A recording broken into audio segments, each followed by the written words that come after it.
அனைவருக்கும்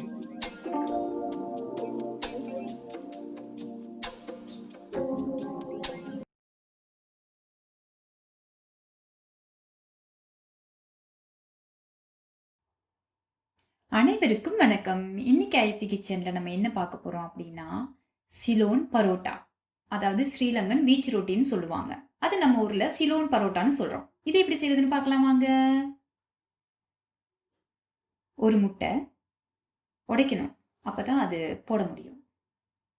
கொஞ்சம் மிக்ஸ் பண்ணிட்டு 3 டீஸ்பூன் வெஜிடபிள் ஆயில் சேர்க்கிறேன். 1.5 டீஸ்பூன் உப்பு நல்லா மிக்ஸ் பண்ணி வச்சிருங்க. இது கூடவே நம்ம 3 கப் மைதா மாவு எடுக்கிறோம். இந்த மாதிரி கப்பில் 3 கப் மைதா மாவு எடுக்கிறோம். இது எல்லா மாவையும் சேர்த்துக்கலாம்.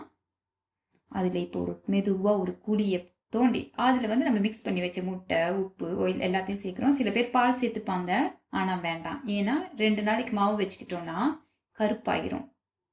ஸோ நம்ம முட்டை, தண்ணி இதை வச்சு தான் செய்ய போகிறோம். தண்ணி நான் 1 கப் எடுத்திருக்கேன். வெது வெதுத்த தண்ணி, கை வச்சு பிணையிற அளவுக்கு வெது வெதுத்த தண்ணி.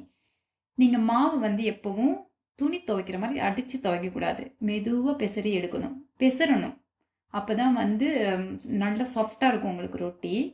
இந்த மாதிரி முதலுக்கே எல்லா தண்ணியும் சேர்த்துறாதீங்க. கொஞ்சம் கொஞ்சமாக உங்களுக்கு தேவையான அளவு தண்ணி சேருங்க. நல்லா மிக்ஸ் பண்ணிக்கலாம்.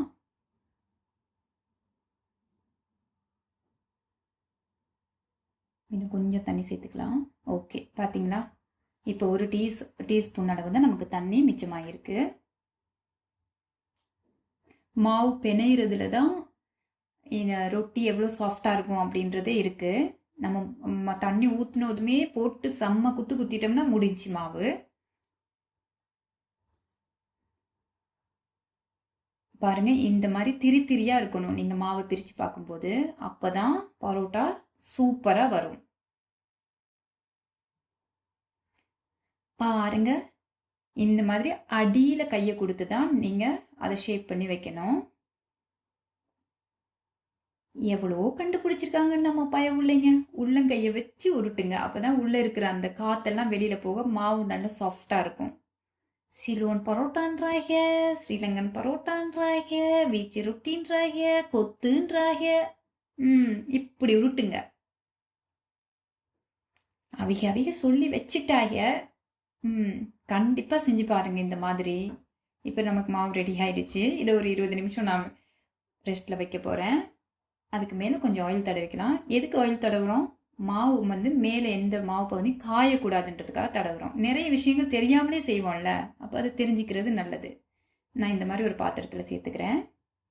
ஈரமான டவல் இருந்தால் மேலே போட்டு மூடி வைக்கலாம். அப்படி இல்லைனாலும் இந்த மாதிரி லஞ்சில் மேலே கவர் பண்ணி வைக்கலாம். இப்போ அவர் கொஞ்சம் ரெஸ்ட் எடுக்கட்டும். அடி வாங்கியிருக்காரு. 20 நிமிஷம். ஓகே, டைம் பாருங்கள். நிச்சயம் இந்த டைமில் தான் நானும் செய்கிறேன். எவ்வளோ சாஃப்டாக இருக்குது பாருங்கள். அப்புறம் சேனலில் ஒரு டைம் காட்டுறாங்க, பரோட்டா உண்மையாகவே வந்திருக்காது, நமக்கு பீலாக விடுறாங்கன்னா நீங்கள் யோசிக்கக்கூடாது. ஓகேவா?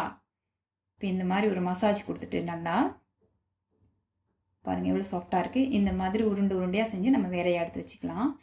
பரோட்டா செய்கிறதுனா இப்போ நைட் டின்னருக்கு செய்ய போகிறோம் அப்படின்னா நீங்கள் மதியானமே பிணைஞ்சு வச்சிட்டிங்கன்னா இன்னும் சூப்பர். ஏன்னா ஒவ்வொன்றுக்கு 20 நிமிஷம் பிடிக்குது இல்லையா?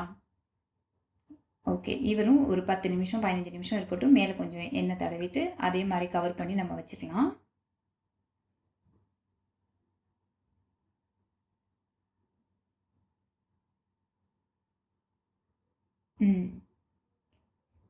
இப்போ வீச வேண்டியதான். வீசுங்க. சண்டையில் கிளியாத சட்டையா, வீசும்போது கிளியாத மாவா? கண்டிப்பாக கொஞ்சம் கிளியும். பாருங்கள், மேலே பெபிள்ஸ் இருக்கு இல்லையா? இந்த மாதிரி இருந்தால் நல்லா சாஃப்டாக ரொட்டி வரும். ஓகே, சூப்பராக மாவு பதம் வந்திருக்குன்னு அர்த்தம். அழகாக இந்த மாதிரி 4 பக்கமாக மடிச்சுட்டு இனி என்னங்க, பரோட்டாவை போட்டு எடுக்க வேண்டியதான். சிலோன் பரோட்டா சூப்பராக ரெடி ஆயிடுச்சு. இப்போ நம்ம ஒவ்வொன்றா செஞ்சு போட்டு எடுத்துக்கலாம். இதுக்கு எங்கே நம்ம கடைக்கு போகணும்? போய் கடையில் நின்று வாங்கி சாப்பிடணும், டைம் எடுக்கும். இது வீட்லேயே நம்ம செஞ்சிடலாமே சூப்பராக, இன்னும் ஆரோக்கியமாக. கண்டிப்பாக ட்ரை பண்ணுங்க. நான் இப்போ எல்லா ரொட்டியும் போட்டு எடுத்துக்கிறேன். முக்கியமாக உள்ள நல்லா அவியணும். கொஞ்சம் மிதமான தீ விட்டு ரொட்டியை சுட்டு எடுத்துக்கலாம். சிலோன் பரோட்டா. இப்போ என்ன ரெடி ஆயிடுச்சு பாருங்கள் எவ்வளோ அழகாக இருக்குதுன்னு. செம்மைங்க, ரொம்ப சாஃப்ட்டுங்க, ரொம்ப பஞ்சு மாதிரி இருக்குதுங்க. நாக்கில் வச்சு அப்படியே கரைஞ்சிரும் இந்த சிக்கன் குருமா கூட. ஆரோக்கியமான உணவு, ஆரோக்கியமான வாழ்க்கை. இன்னொரு ரெசிபியில் சந்திக்கிறேன். பாய் பாய்.